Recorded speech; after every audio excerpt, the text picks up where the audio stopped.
Hello, welcome to part 2 of the Trees Masterclass. If you haven't had a chance to have a look at the first one, it might be worth popping over and checking that one out. So the first time round we looked at light and dark, how to build up layers of foliage, and looked at trunks and branches using a rigger brush or a detail brush. This one, we're going to have a look at two specific types of trees, quite opposites. We're going to look at firs and evergreens and how to create a scene with those. And the other one we're going to look at is a cherry blossom, and that we're going to focus on mixing our colours on the paper, and we're going to use a wet on wet technique for that. I'm also going to use a little bit of salt to create some texture as well. So what you're going to need is your watercolour paints, either your pan, or I've got some colours that I've already been working with today, which have been squeezed out. So while we're on that subject, if they do dry out, you can just add a little bit of water to these and they'll come back to life again. So I'll keep a palette for a few weeks sometimes, maybe even longer. So the colours I'm using today, I have got the sap green, which is a really good green to add other colours to start to mix. I've got a raw umber, which is a brown. It's actually a really dull brown. I'm going to show you in a moment on the test strip. But once again, once we've added colours to that, it's a really good base colour. I've got some cadmium yellow. I've also got some alizarin crimson. I've also squeezed out a little bit of mauve here. It's a colour that I really, really like, and it comes in the Winsor & Newton tube range. We're going to use a bit of that on the cherry blossom. Got my ultramarine, and of course in the middle I've got my Payne's grey. So just a reminder, I always put that in the middle so that I don't get it mixed up with any other dark colour. I know exactly where I can go to. So we're working on a 300 GSM paper. It's a smooth Daler Rowney Aquafine. I've got mine taped down only because I'm so used to it, and I really get into the habit of taping down even if they're not going to be finished paintings, just in case I want to use one. I've got some test strips. These are pretty big. This is just the end of an old A3 pad, which I've just cut up into bits. I'm using a few brushes today. So I've got a large flat, which I'm going to show you how to do the fir trees with this, and I'm also just going to do a tiny little bit of foreground. A large round, I'm going to use that for putting the blossom on. I've got my medium brown, my trusty medium brush, and that one I'm going to do my mixing with and also adding some paint on.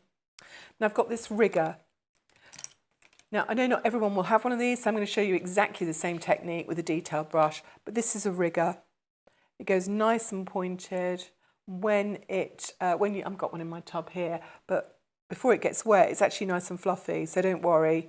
If you buy it and it looks like that, this is what it will look like once it's got the paint on. So I'm going to show you a quick reminder on how to do branches with our rigger or with a detail brush. So let's get started. Let's have a look at some of our colours. So we're going to do quite a bit of mixing today. I've also got 2 pots of water, one for my dark colours and one for if I just want water, plain water, rather than getting it all murky. So I'm going to take my medium brush here. I'm going to use my test strip. So the first colours I want to look at are mixing some greens for our evergreen trees, our firs. So this green on its own, I'm just going to show you.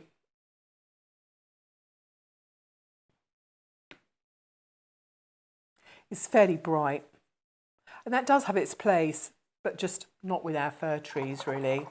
So I want to darken that down, make them more realistic. So I'm going to take a little bit of my Payne's grey. I'm going to put that into a spare pot here. It does look like it's got a bit of yellow in, but it's actually just where I've been using inks in this palette. So I've got my Payne's grey, and to that I'm going to add some of my sap green. You'll notice that I do a lot of washing of my brushes. It's because I don't want to get my colours mixed. So pop back in, clean brush, put that on the side. Mix again. And now this should give me a nice dark green. So fir trees actually are quite bluey. So I'm going to do exactly the same again. This is another empty pot, a little bit of my Payne's grey. Back in. Take the rest of this green. Might squeeze out a little bit more of that actually. Let's find some more sap green.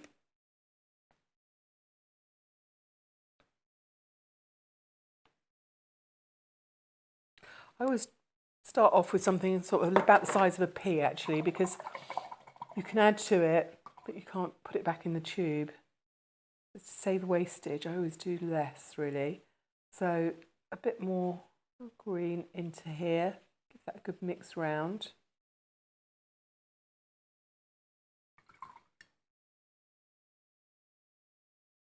Rest of the green on the side. So it takes time mixing, but once you've done it, you can get on with the painting. And it's always best, I think, to test your colours and mix those at the very beginning. So this one has a bit of blue with it, Payne's grey and our original sap green. Now if I put that down, you can see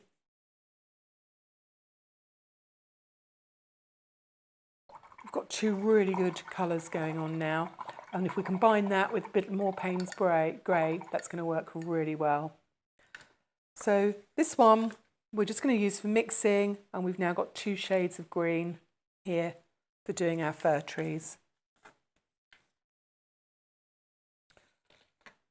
So when you look at fir trees, you have to look at the angle of the branches.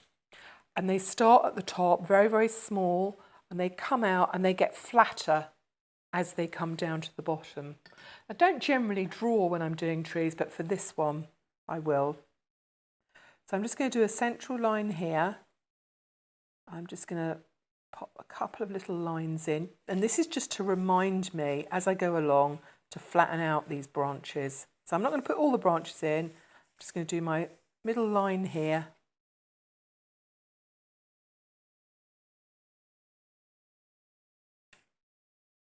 There we go. So if you're working on a large scale and you've got a large flat brush, you can do the middle bit with this and even the bottom. Let me show you how to do it with a round as well. So I'm just going to take my darkest colour and dip that in here. I'm going to start off with the middle, so I'm holding my brush and I'm just going to do one line. Don't worry about the thickness on it. We're going to build this up anyway. So here, I've then got the edge of it. I'm going to start building up. Now hopefully you can see that I'm using the paint fairly dry, so I'm actually getting brush marks with it. Let's show you on here. So you might want to practice this on your test strip. So you don't want a lot of paint. You might even need to take some excess off. But this is the way we're going to get this nice effect. So I'm not using the whole of the brush, I'm just using the edge. I'm going to show you with a round as well. You can get much smaller flat ones as well, of course, and if you've got one of those, then you can use that. I'm just having a look in my pot to see if I have one there. So this way, I'm right-handed. This seems fairly easy, fairly straightforward. Where I'm going to struggle is when I've got to go the other way. So what you might want to do is actually turn your board round. So I'm going to turn it upside down. And that just feels easier for me.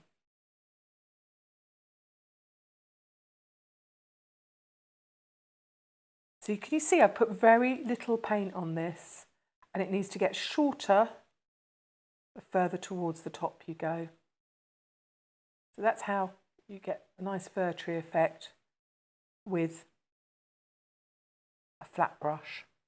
So we're going to have a go now. If you don't have a flat brush, hopefully you do. Most kits come with those, but we can have a look with a round instead.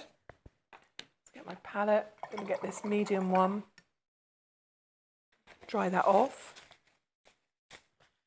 I'm going to try and get exactly the same effect with a round. I'm just taking my dark. I'm using the side of the brush. I'm holding it about halfway down. Just take off the excess.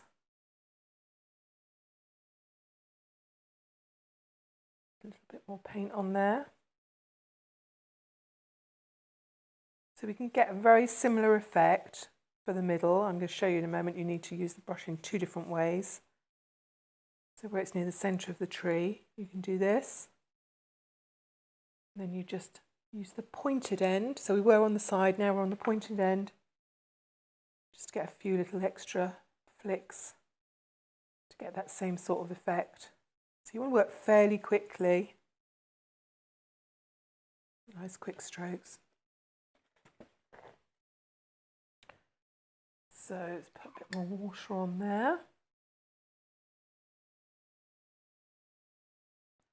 I'm going to try here.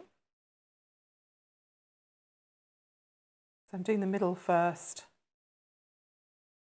I'm going to go back in with the point.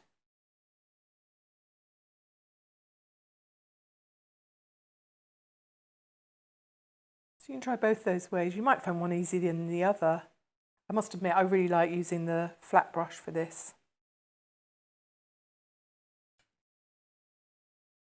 So it looks fairly good. What we don't have is any light and dark on this. So we need to build up our layers, which is exactly what we do with watercolours. So I'm going to decide which side is the light and which is the dark. So I'm going to have this one in the shadows. So I'm going to start to pick out some slightly lighter areas on this one. You can swap to your medium or your detail brush now, whichever you find easiest. I'm not going near the centre, I'm just going near the ends. I'm remembering to flatten this out.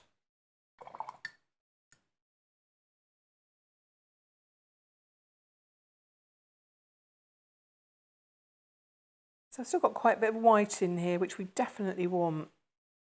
We want some variety and we want some texture. So now I'm going to pick up the slightly darker colour as well. Pop that along the middle. I'm going to do the same.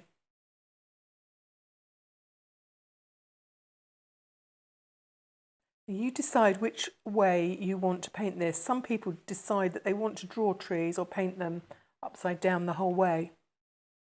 And they find that a lot easier.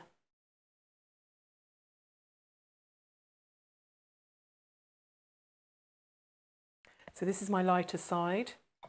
Brush that off again. Now I'm going in with Payne's Grey. I'm going to darken this middle.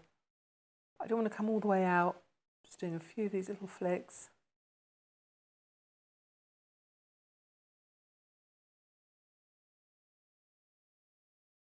Just towards the centre.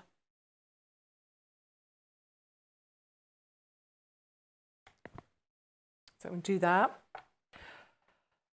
And on the darker side, I'm just going to stick with this. I'm going to pop some blue in there as well in a moment. You might want to turn it round again, up to you. And keep it fairly dark in the middle. Got to remember to flatten it out as it comes down to the bottom.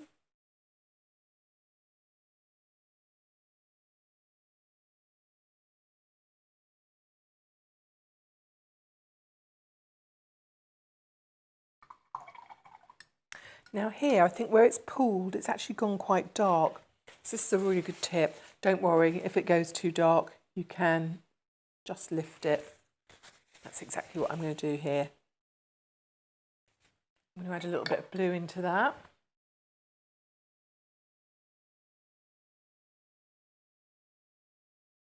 Especially on this side here. Next, I'm going to swap over to my detail brush.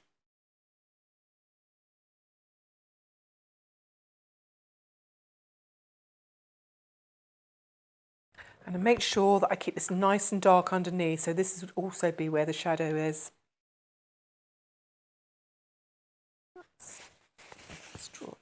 this up. Clean off my brush. Go back in with my lightest green. Quite like some of that texture actually. So this is the side where the sun would be hitting, and this is the side that's in the shadow. So I want to make sure I've got some variation, a light side and a dark side. Pop that central line back in again, that really helps.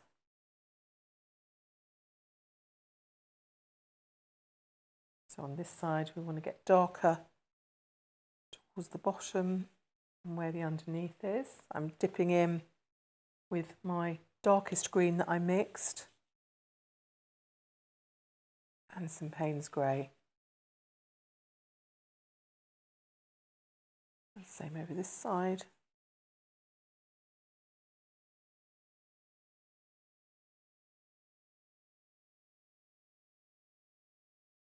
Put that trunk back in. Add a little bit of dark here.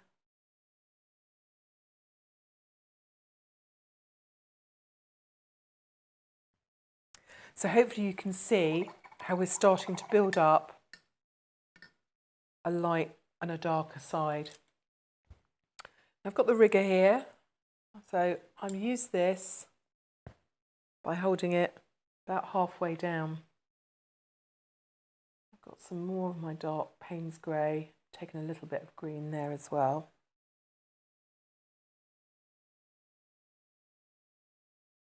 And you get really fine lines with this. Let me show you on the test strip.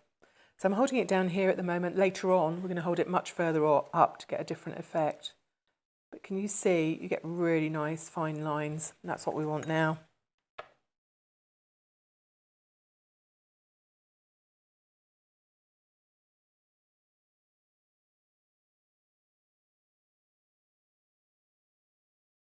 So if you don't have a rigger, you can use a really little detail brush.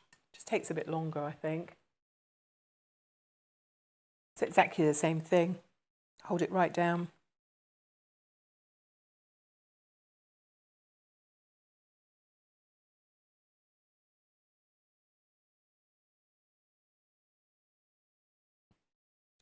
I use a rigger. I think it's a really lovely, flexible brush. I can do lots of things with it. I can do grasses, animal fur, feathers, trees. So it's definitely worth getting hold of one if you can.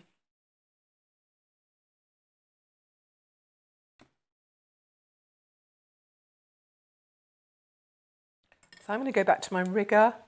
I'm going to carry on right up to the top. Of course, it wants to be much, much narrower at the top. I'm just adding in.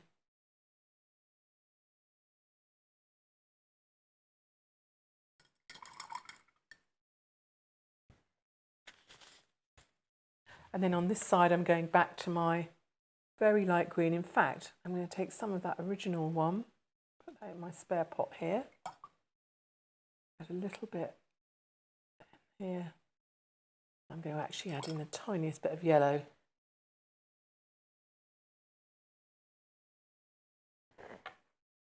Holding it right down here.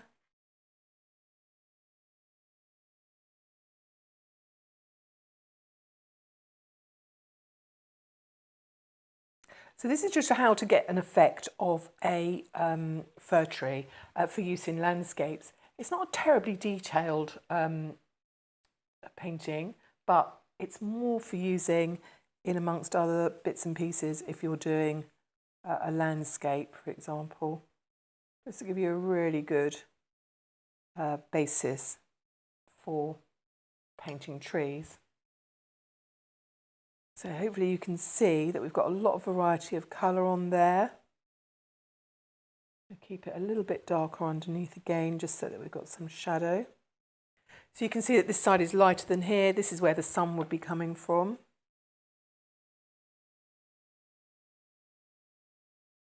Let's do something with that trunk. So we're going to take a little bit of our burnt umber, our raw umber rather. Burnt umber is also a lovely colour, but it's much more orange. So this is a very basic brown colour, and I'm just going to add in a trunk. Again, I'm going to keep that darker on one side than I am the other.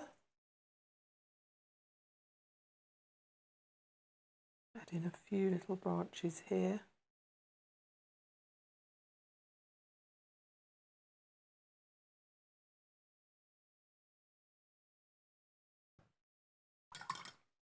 I'm going to take the Payne's Grey and just run that down one side just to darken it up.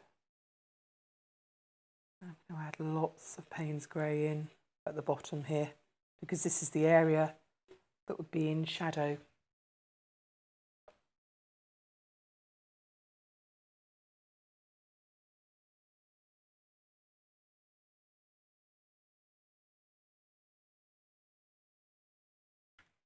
And again on this side. So there's a really simple, basic fir tree. Like I say, not terribly detailed, but it'd be really good for using in landscapes.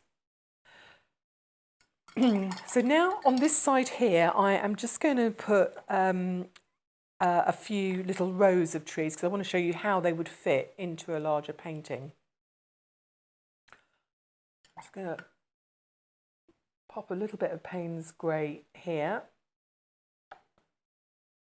Just one line, and that's going to be my foreground. A little bit of that bright green in.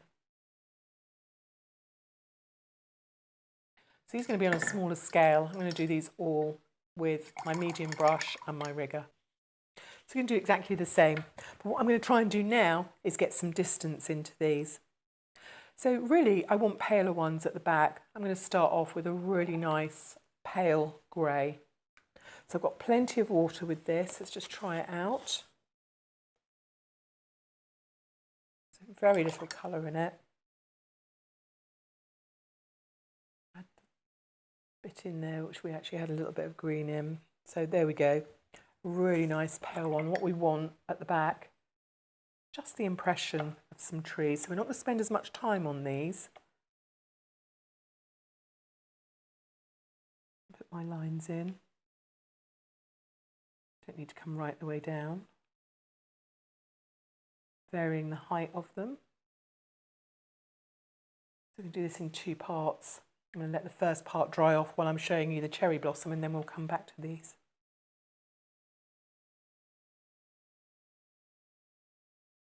So much, much quicker.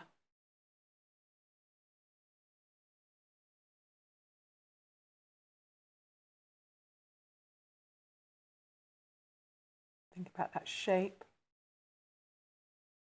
I want these overlapping.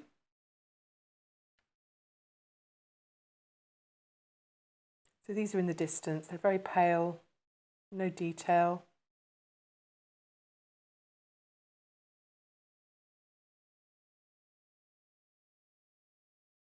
Like I say, see how you go. You might prefer to turn your paper upside down. Of course, I'm right-handed. I always try and think how left-handed people might tackle this, and I think you would probably start from this side and work across.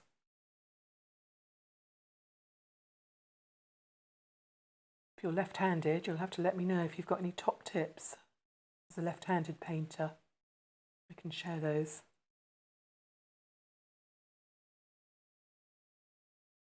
I'm just building up this one a little bit darker, a little bit further forward. I'm doing this all with one brush really.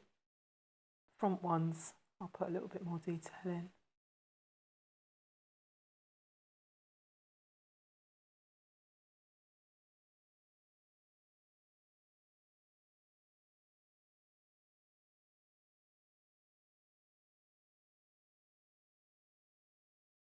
So I'm going to let that dry off while we look at doing a cherry blossom, and then when we come back we'll put in the ones in the foreground and you can start to see how it works in a landscape.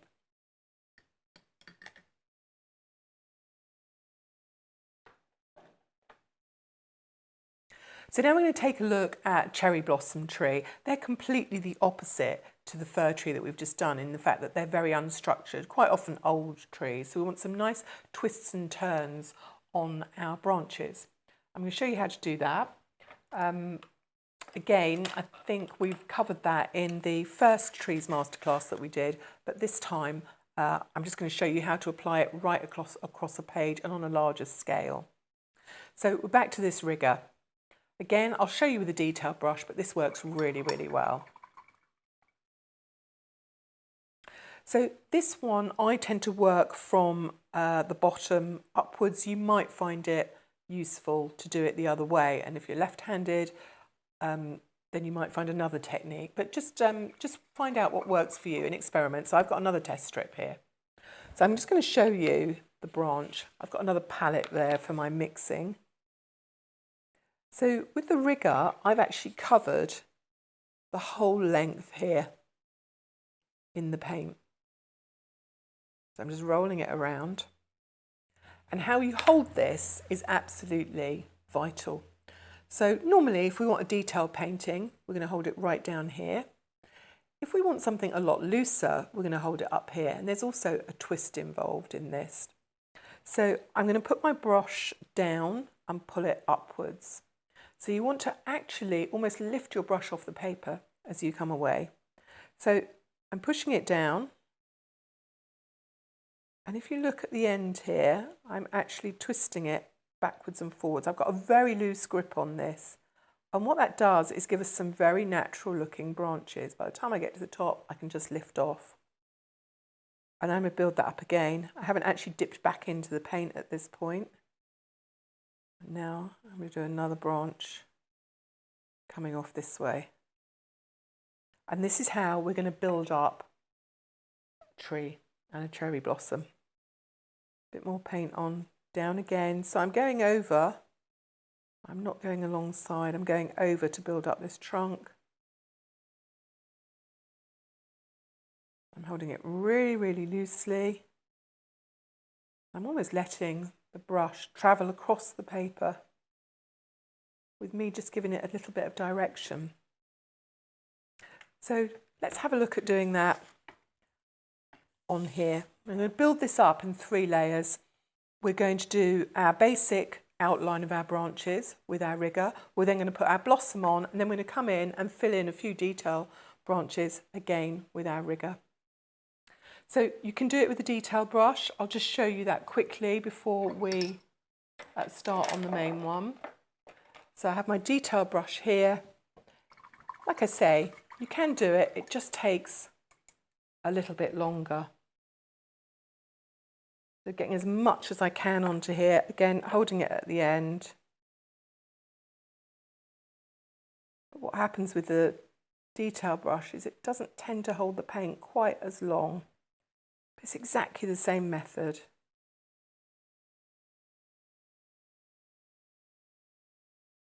So this is a really good technique to practice. So can you see, it's just got slightly less paint on it.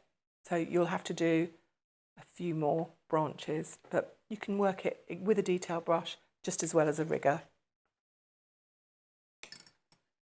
So going back to my rigger, my favourite brush. Get that dried off a bit. Now I haven't really drawn my tree, I'm just going to let it go with the flow. So I'm going to start off, roll my brush, and I am working in Payne's Grey. I'm going to swap to a little bit of the brown in a moment, but my first one I'm going to put on with the Payne's Grey just to map it out. So I'm going to make this my trunk here, lift it up, and then I'm going to have branches coming right the way over, overlapping. A little branch up here, start to put the twist onto it.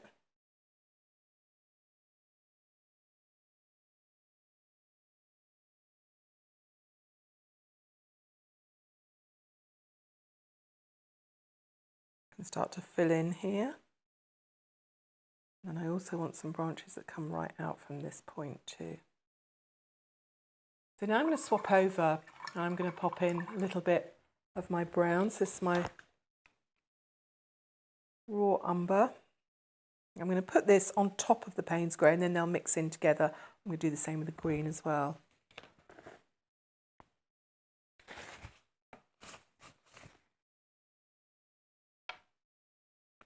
So exactly the same again. I'm just building up layers.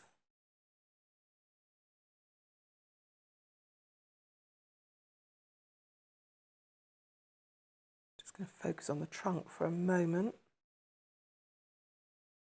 Build up a really nice, natural looking trunk, which has got lots of twists and turns into it.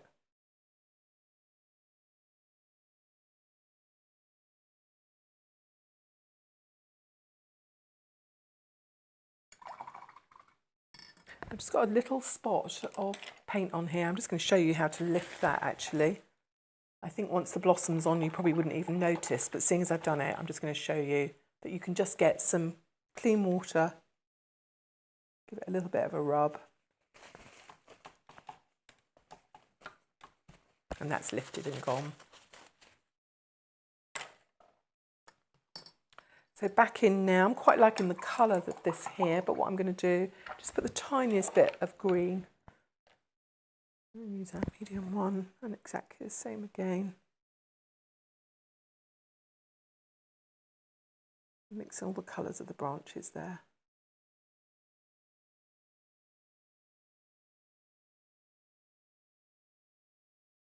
So these look a bit thin at the moment. I'm now going to start to build them up. I am going to move my hand down onto the metal. And I'm going to use a mixture of those three colours. So I'm going to push down, and that's going to give me a thicker line, and then I lift up. That makes it much, much lighter.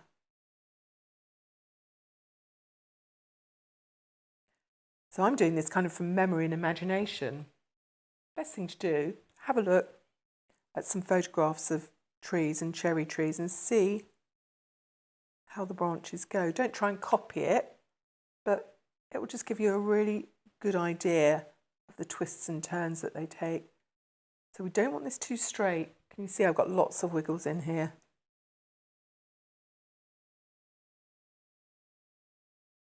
Building up my branches, and I'm remembering that I'm going to go in at the end and add in some detail too.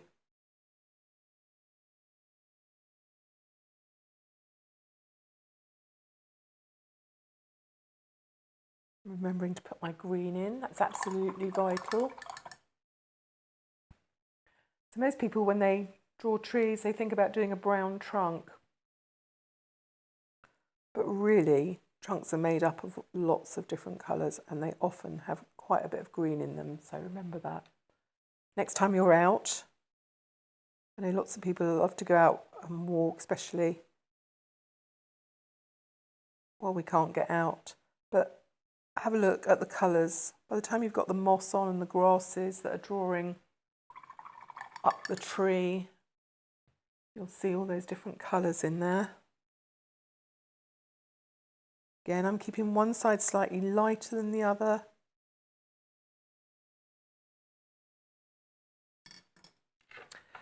So there we go. If we were doing a winter tree, I would just build up on this and actually put much finer twigs in at the end, start to put some detailing in here, but we're doing a cherry blossom. So I'm going to leave this.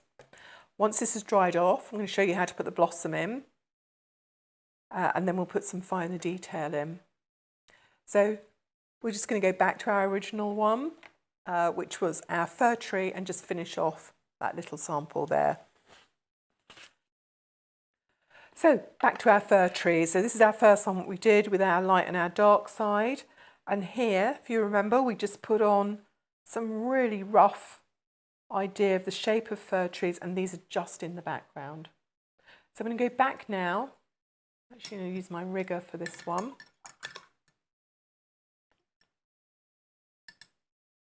Dry those off. I'm going to put some next layer of trees. I'm going to do the ones at the front. So we're going to do those in a really dark green. So generally, if you're doing a landscape and you want to get some distance in, you want to make the items at the front, whatever it is, darker and more detailed, and then they fade the further back you go. So I'm going to do exactly the same again. I'm going to imagine that these are my trees at the front.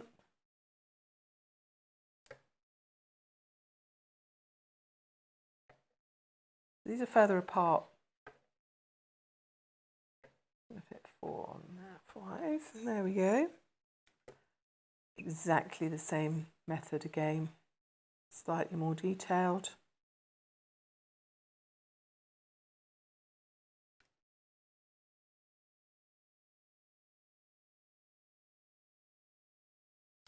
Start to flatten it out. Further down they go. So can you see, even with one on, we're already starting to get a sense of distance.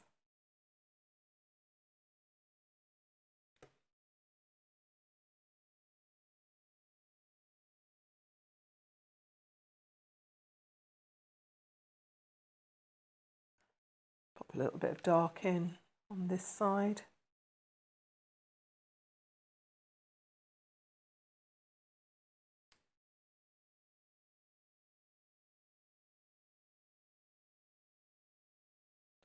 And repeat the same again. I'm not going to do all of these for you. I'm just going to give you the general idea.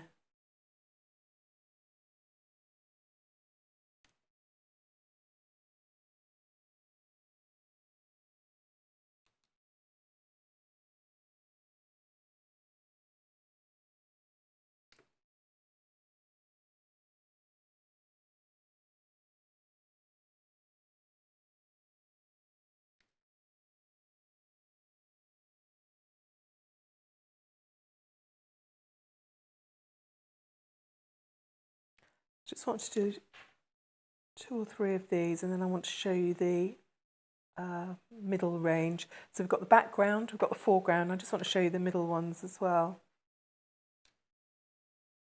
Let's flatten this out.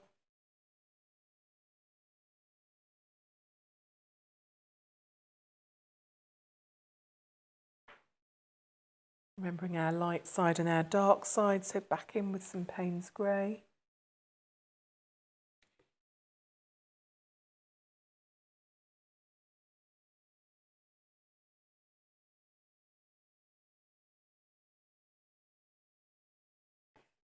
There we go. So I would repeat exactly the same with these few here. And then I put on some mid-tone. So when I say tone, I mean lighter or darker. I put on some mid-tone ones just in between. I'll mix up some more paint in a moment.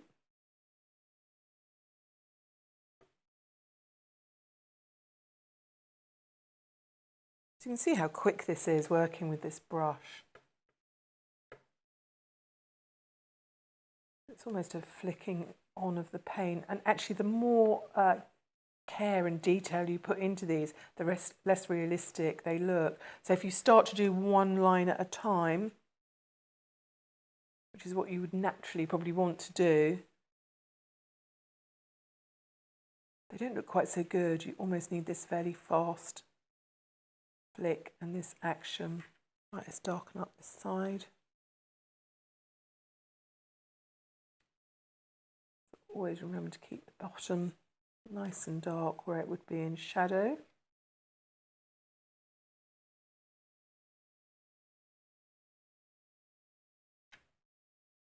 So I'm definitely starting to get some distance here.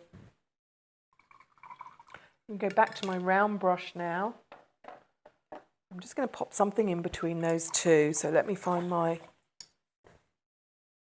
test strip here. So I've got my original green.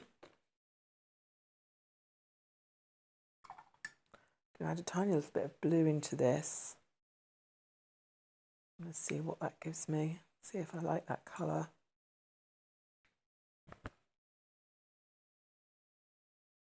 I think that's quite a good mid-tone actually. So in here, I'm just going to put very faint, very pale, just some silhouettes again. Slightly less detailed, but they're a little bit darker than these ones in the background.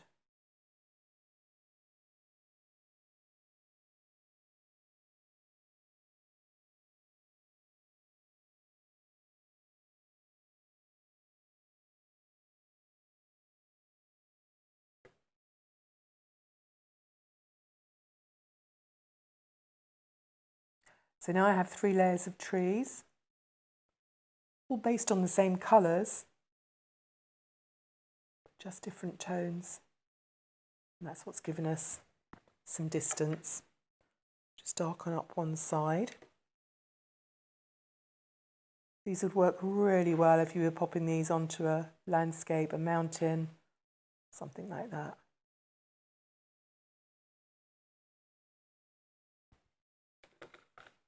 So we'll let those dry off, and we're going to come back and we're going to finish off our cherry blossom. So now we're going to have a look at the colours of the blossom. I've got a little bit of purple here, some yellow, and I've got my alizarin crimson. So this is a kind of a mauvey purple colour. I've got some blue, I'm going to use that as well. And what we want to be really careful is that we don't get anything too purpley in with the yellow, because it can tend to go a sort of mucky brown colour, so we're going to be careful with that. So we're going to use what's called a wet on wet method, where we're going to wet the paper and we're going to drop the colour into it.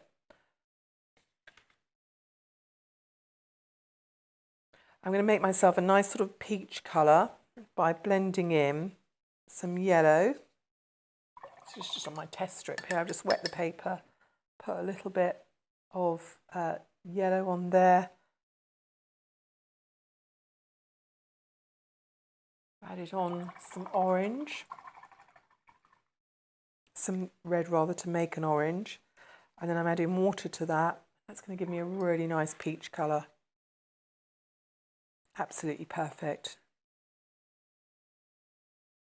And then this is what we're going to do. We're going to drop in, when it's on our painting, we put in dots of red, dots of yellow, and that's what's going to build up our really nice cherry blossom colour. And I'm going to use this lovely mauve that we've got and pop that in too. So those are the colours we're going for. If you don't have a mauve, mix together some of your red and some of your blue, and that will give you a nice purpley colour. So that's what we're going to go for. So let's just show you. If we take some of our red, I'm only going to do a little bit of red. Clean my brush off again. Dip into my blue. That will give you a mauvey colour. Needs a little bit more blue, doesn't it?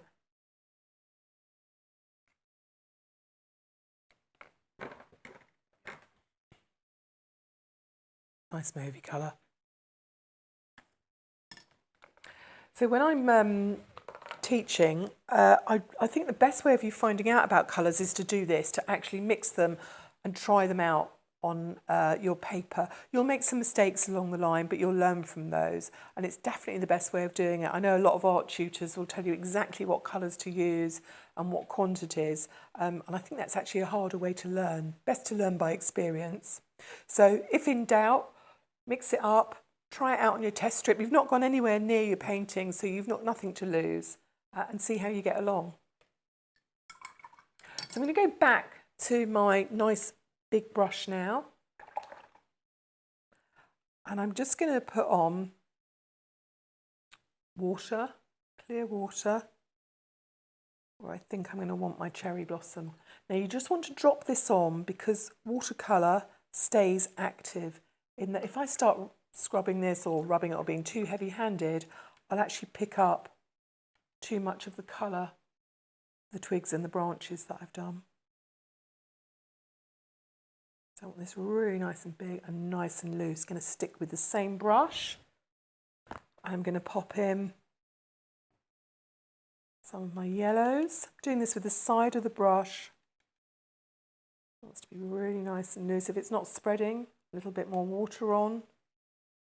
You want this to really cover up most of your tree. A little bit up here. And then while this is still wet, so this is the wet on wet technique I was talking about, while this is still wet. We don't want to spend too much time, so we don't want to be picking up what's going on behind. So we're just going to take some of our red. Same again. And can you see the way that's starting to spread now? That's exactly what we want to happen. So you want some areas that are still yellow, some that are a bit redder. So nice and big with the side of the brush. Dip back into my water. Now we're starting to get some of that really lovely peachy colour. Can you see here? It's working really well. So this is like an impressionist painting, really. It's not detailed, it's not a botanical painting, and that's not what it's meant to be, but we're supposed to be giving ourselves impression, a nice cherry blossom tree. So same with the green tree, it would remain much, much darker towards the branches in the trunk, because that's where the shadow is. And pop a little bit more red in there. So now I've turned to the top rather than putting it on with the side, and that's going to make it a little bit more accurate.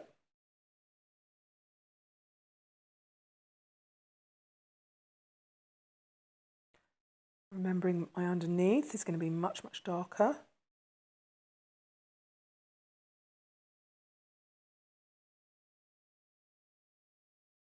While that's still wet, tiniest little bit of salt. Just going to pop that on. Not in the centre, I'm doing it all the way around the edge. And what that does is it draws up the pigment. That's the colour. That gives a really nice effect when that's dried off.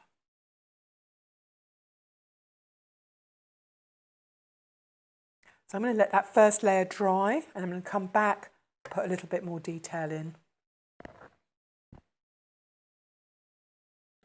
So while my cherry blossom is drying off, I'm just going to take a final look at my trees here and see where I need to make some adjustments.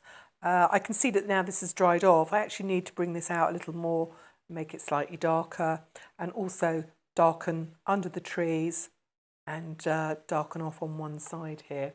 I'm just going to take my little detail brush, and that's the best one to do these finishing touches with. There we go.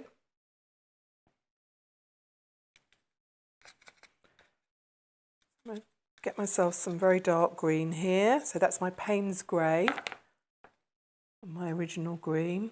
I'm going to put quite a bit of blue in now as well.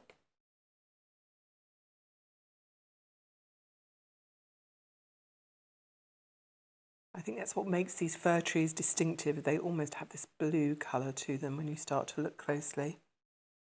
I'm going to darken up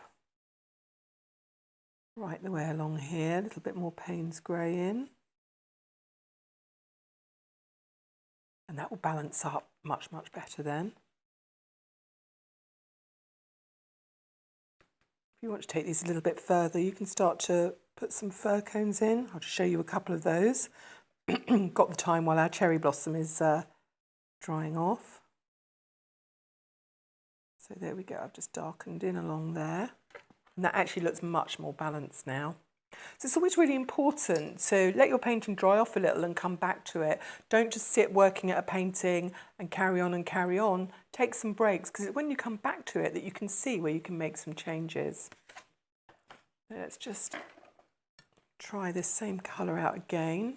Just going to do a little bit more blue, a little bit more Payne's grey, and I am just going to darken just along the edges here. So I'm working with this really nice fine brush now.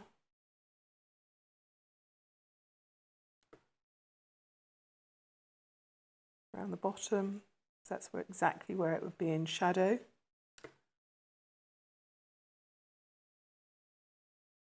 Darken up this side here.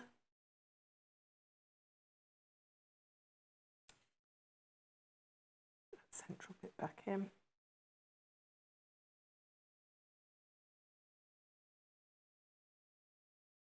And obviously I'd repeat that right across those trees there. So if I take a little bit of Payne's grey, a little bit of brown, I can start to put some pine cones on, so I'm just mixing those two together. Now, have you noticed I'm quite a messy painter? So I find it quite easy to have 2 or 3 colours in this central bit. I'm quite good at keeping them separate, but you'll probably find it easier just to either get yourself a separate palette or keep them in these little bits around here. I get quite excited about mixing the colours and I forget to get myself a new palette out. So if I wanted to, I'm just going to do this with lots of little dots. I can actually start to put some detail of some pine cones here. Again, when you're out and about, have a look at these when you're out on your walks. And if not, you can always have a look at some photographs online.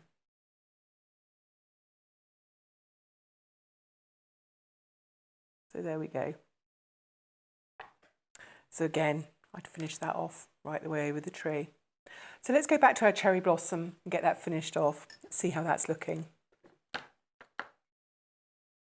So now this has dried off. Hopefully you can see here where the salt has been, and it's starting to give us some really nice effects. It's actually started to spread. It's started to take out some of the pigment. So I'm really pleased with these colours. So this is really simple. It was just that bright yellow, that cadmium, our alizarin crimson, mix those together and it's given us a whole range of pinks. So now I just want to go in with a little bit of detail. I'm going to stick to my detail brush again. So this little one here.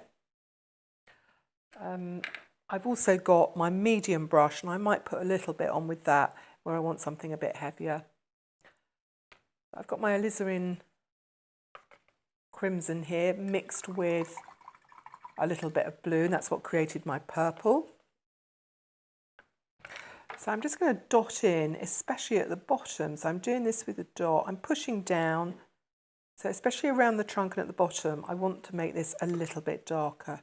Now this is supposed to be a really loose, sort of impressionistic tree. So what I don't want to do is get hung up on the detail, but I do want some darker areas. So here, where this is blended all in together, I definitely want to add in just a little bit more detail. And can you see the way that I'm building that up? Again, with our other trees, the same thing, keep it darker at the bottom. That's where the shadow would be, lighter at the top.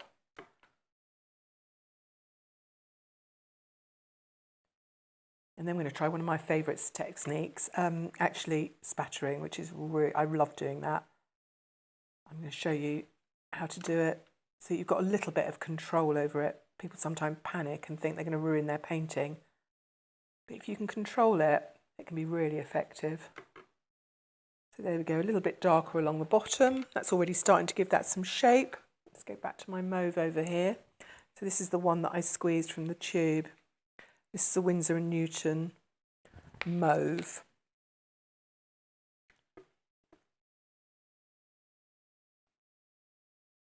So this would be naturally darker in the shadows, so where the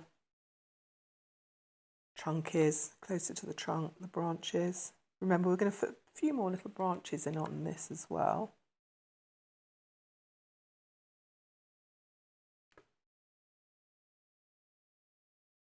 Yes, be careful using this mauve near some yellow. It will go a really muddy colour. So the more you paint, the more you'll find out the colours that you shouldn't really put next to each other unless you want to make brown.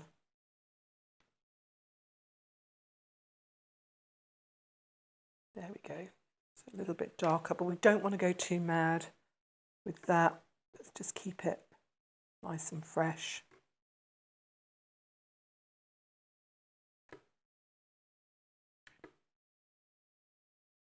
Sometimes it's hard to put your brush down. That's one of the skills you have to learn with painting. When to stop.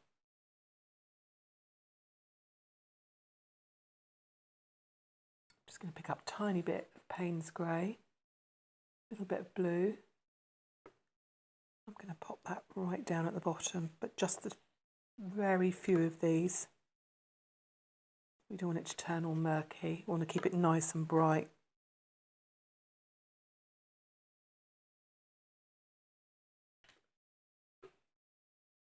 Okay, that's it. So the last thing I'm going to do is going to take some of these colours that I've used and do this spattering technique. I'm going to show you first of all on my test strip here. Let's turn that one over. This is nice and dry now. You can do this while it's still wet. It'll give you a completely different effect. Why I'm doing it when it's dry is because I actually want a little bit of contrast in the technique. So this is very loose. I actually want something with a little bit more punch to it for the final bit. Medium brush. You need a larger brush than the detail. Just going to take some paint here. And sometimes people struggle to get this paint off of the brush. So you might find an easier technique. So what I would say is a lot of people say, oh, it's great, you can just get a toothbrush and you can flick it. The problem is you've got no control. That goes all over your painting. It also goes all over you, your table, up the walls. So much better, especially if you're painting with younger people, with kids, let's get this under control. We can still get a really good effect. So I've loaded my brush up and I'm actually going to tap here. Now can you see I've got it 2 centimetres above the paper. I've got control about where it's going. If I'm up here, it's going to go everywhere. And I can pretty much control where that's going. If you struggle to get the paint off of the brush, it could be a couple of things. It might just be that it's just not a natural way for you to use the brush. It could be that you've not got enough water with your paint and it's sticking to it. The other thing is if you do struggle, is you can get another brush. I don't find this very easy, but I know lots of people do. And if you tap, that will also come off the brush as well. I'm going to stick to my method. I've got very used to using it, and that's what I'm going to do. So I'm going to pop in with this purple, 2 centimetres above, tapping, and here's how I'm going to get the detail of the blossom on. I don't want to cover up all that I've got going on underneath, but this is just a first layer. This is where the detail comes in.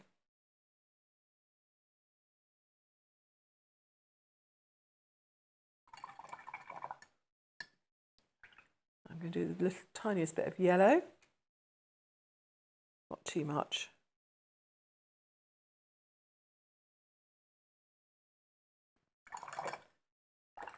Now I'm just going to grab a little bit of red. And I'm going to actually mix myself up a nice peachy colour as well.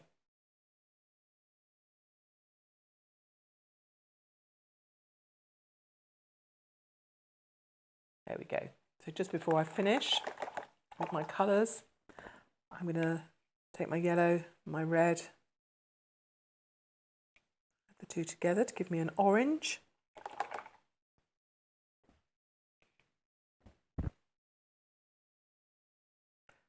The more water I have with it, the more peachy colour it's going to become. And then I'm just going to finish off spattering with that. Now, if you find yours has gone on and it looks too much like dots, you can add some water over the top. I'm just going to show you here. So now I've just got water on here. I'm just going to spatter with the water, and that will give you a different effect again. So hopefully you can see here where the water picking up on the paint and it's giving us another effect. So this is definitely a case of know when to stop. And I think that's me done.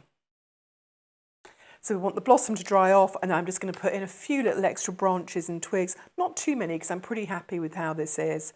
But I do want to show you how you can just at the end, just to give it a little bit of extra. So let's get this dried off. And we'll come back and finish off.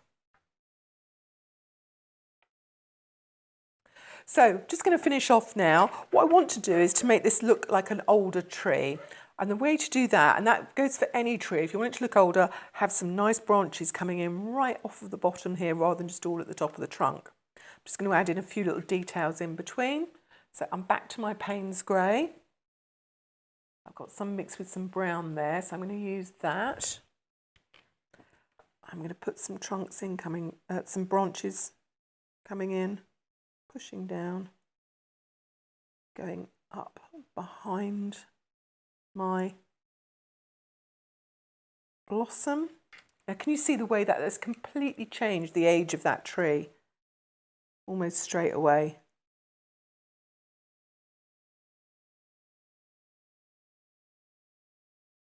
Right in and underneath. Do the same on this side.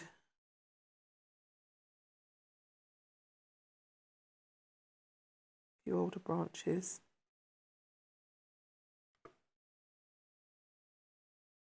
In, up and over. The other thing I'm going to do, where I've got some gaps here, I'm literally just going to pop in, and you want to keep these light because you don't want them to start to take over the painting.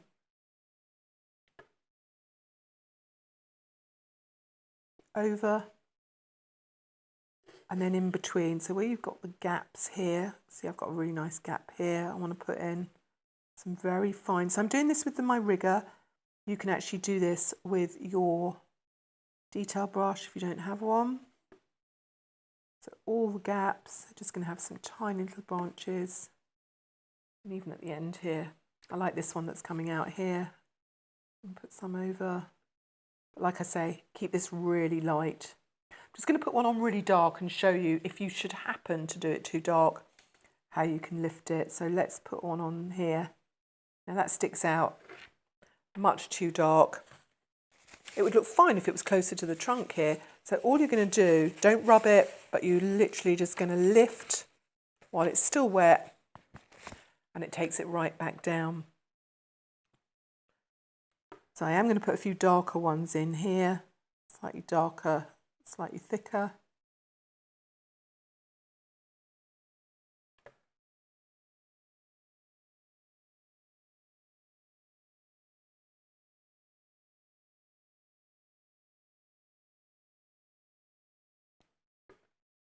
Break that off into another branch.